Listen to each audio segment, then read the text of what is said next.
Hello' friends, কি খবৰ আপোনালোকৰ? চেছ স্কুল আছামলৈ সকলোকে স্বাগতম জনাইছোঁ।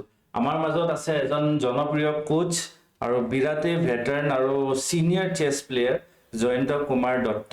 নমস্কাৰ। তেখেতৰ ৰেটিং আছে 1597। চ' এইটো এটা হাই লেভেল ৰেটিঙে হয় আৰু তেখেতে বহুত সৰু ল'ৰা ছোৱালী শিকোৱা অভিজ্ঞতা আছে আৰু তেখেতক আমাৰ চেছ স্কুল আছামলৈ নিমন্ত্ৰণ কৰিছিলোঁ যাতে আমাৰ সৰু ল'ৰা ছোৱালীক অকণমান কিছুমান সৰু সুৰা পজিশ্যনছ আমাক দেখাব পাৰে। তো আজি ভিডিঅ'টো তাৰ ওপৰতে আছে। তেখেতে এই পজিশ্যনটো যিটো স্ক্ৰীণত দেখি আছে সেই পজিশ্যনটোৰ বিষয়ে অলপ বুজাব আপোনালোকক। তো ভালকৈ বুজি লওক, কি হ'ব কি নহ'ব গোটেইখিনি আমি চাম। জয়ন্ত দা, আমাৰ চেনেললৈ চবক স্বাগতম জনাইছোঁ। আৰু পজিশ্যন এটা দেখাম কৈছে, এটা বা দুটা দেখাব আমাক। তো এইটো তাৰে এটা পজিশ্যন। তো পজিশ্যনটো আমি জয়ন্ত দাক ৰিকুৱেষ্ট কৰিম অলপ বুজাই দিয়ক।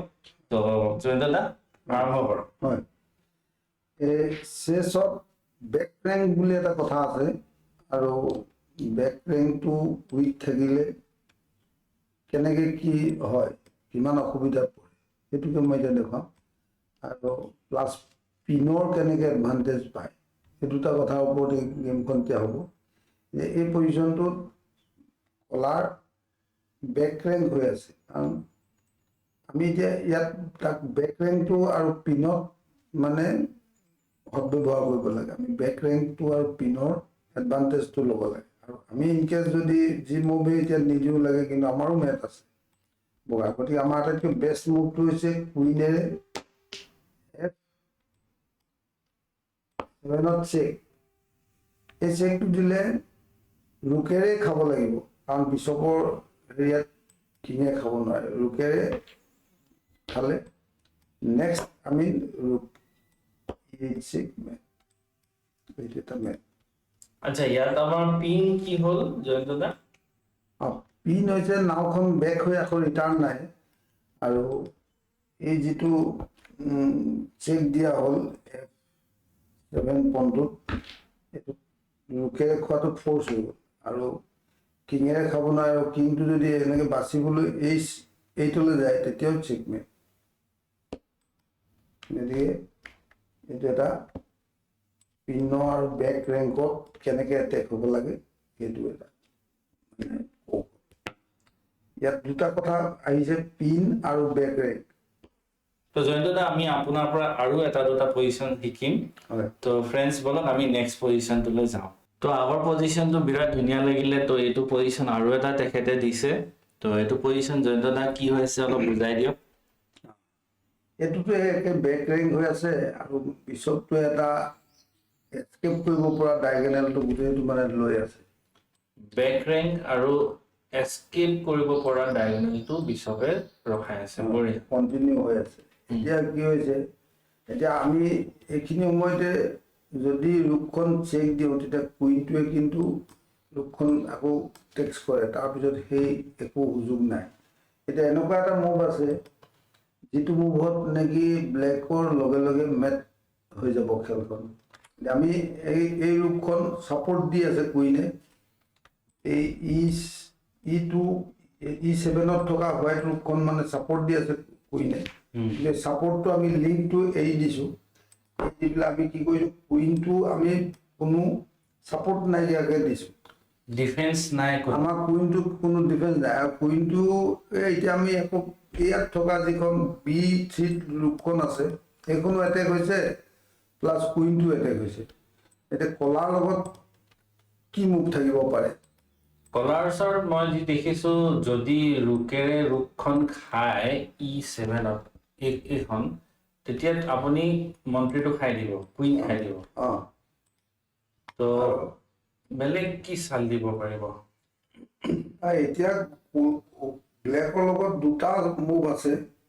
এটা হ'ল কুইনেৰে কুইনটো ছাপোৰ্ট নাই বুলি খাব পাৰে, কিন্তু এইটো খালে চেকমেটটো নেবাছে। বেক ৰেংক চেক আছে, ইয়াৰ ৰুকখনৰ ছাপোৰ্টটো নাইকিয়া হৈ যায়। আৰু 2 নম্বৰত এই ৰুকখনো এটেকত আছে। কেতিয়াবা এনেকুৱা এটা হয় যে কি এটা প্লাছ এটা হয়, হেভিলিতে মেট নহ'লেও আমাৰ প্লাছ এটা হয়। তেতিয়া এটা ডাঙৰ পাৱাৰ এটাও পাওঁ মেট কৰিবলৈ যাওঁতে, সেয়াও যাওঁ। গতিকে এতিয়া ব্লেকৰ লগত কি মুভ থাকিব পাৰে? মই এটাই দেখিছো, ৰুক B8 এই ৰুকখন ঘূৰাই লৈ আহিম মই, কিন্তু তেতিয়াও লাভ নহয়। তেওঁ ৰুক B8, ৰুক B8, ৰুক B8 এইটো যদি দিয়ে তেতিয়াও ইয়াত চেকমেট হ'ব। এইটো চেক, কুইনেৰে চেক দিব আৰু মেট। কিংটো যাবলৈ কোনো জেগাই নাই। ৰুকখন বাচিব, কিন্তু F7ত চেক আৰু মেট। বঢ়িয়া বঢ়িয়া। এই কনচেপ্টখিনি, এনেকুৱা সৰু সুৰা কনচেপ্ট যিবোৰ আছে বা এই চিন্তাধাৰাখিনি সৰু ল'ৰা ছোৱালী বা বিগিনাৰ্ছ প্লেয়াৰ্ছৰ কাৰণে বহুত ইম্পৰ্টেণ্ট হয়। যিখিনি পজিশ্যন এতিয়ালৈকে দুটা দেখালে, দুইটাই বেক ৰেংকৰ ওপৰত আছিলে।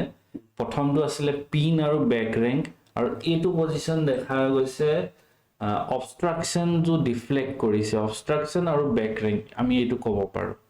তো বিৰাট ভাল লাগিলে জয়ন্ত দা এই পজিশ্যন দুটা। মই বিচাৰিম যে আপুনি আৰু এটা পজিশ্যন আমাক দেখাওক শেষ কৰাৰ আগতে। হয়, সেইটো বেক ৰেংকৰ ওপৰতে দেখাম নে বেলেগ পজিশ্যন? আজি যিহেতু বেক ৰেংকৰে ইমান ধুনীয়া হৈছে, তো বেক ৰেংকৰ ওপৰতে আপুনি দেখাব ঠিক পাৰিব। আছে। দুটা পজিশ্যন আমি অলৰেডি চালো, বিৰাট বঢ়িয়া লাগিলে। আৰু এইটো হৈছে লাষ্ট পজিশ্যন। এইটো পজিশ্যন আমাৰ জয়ন্ত দাই বুজাই দিব। তোমালোকৰ স্ক্ৰীনত পজিশ্যন অলৰেডি আহিলেই। তো জয়ন্ত দা হয়। অকমান বুজাই দিব দেই এইবাৰ পজিশ্যনটো, যাতে অঁ, ভালকৈ আমি গম পাওঁ কি হৈছে খেলটো। হয়। আৰম্ভ কৰোঁ।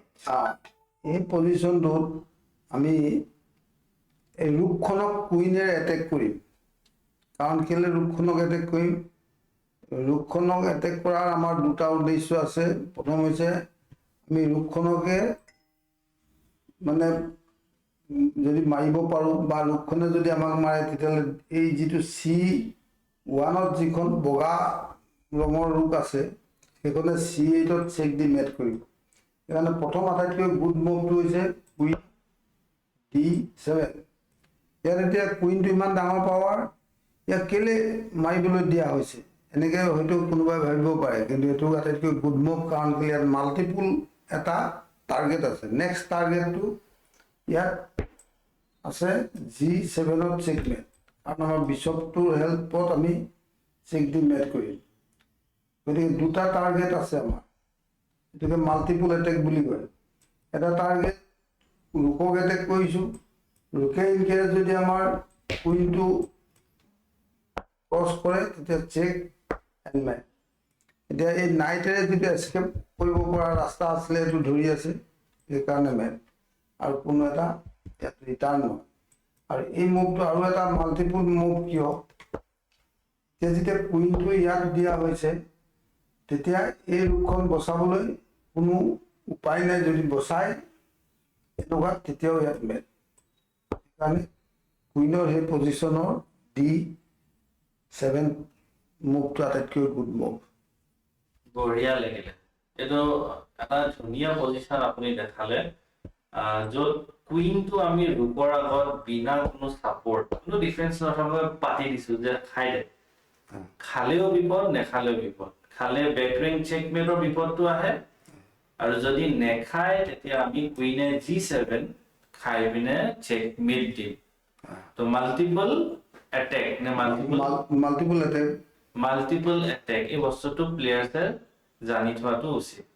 তো জয়ন্ত দা, আপোনাৰ আজি এই ক্লাছটো তিনিটা পজিশ্যন বেক ৰেংকৰ ওপৰত যিটো দেখালে, বিৰাট ভাল লাগিলে। হয় আমি আশা কৰোঁ এনেকুৱা পজিশ্যন আমি আৰু ডিছকাছ কৰিম আৰু আমি শিকিম। হয়, তো ঠিক আছে, আজিলৈ ধন্যবাদ। নেক্সট ক্লাছত আকৌ আপোনাক লগ পাই আছোঁ। ঠিক আছে।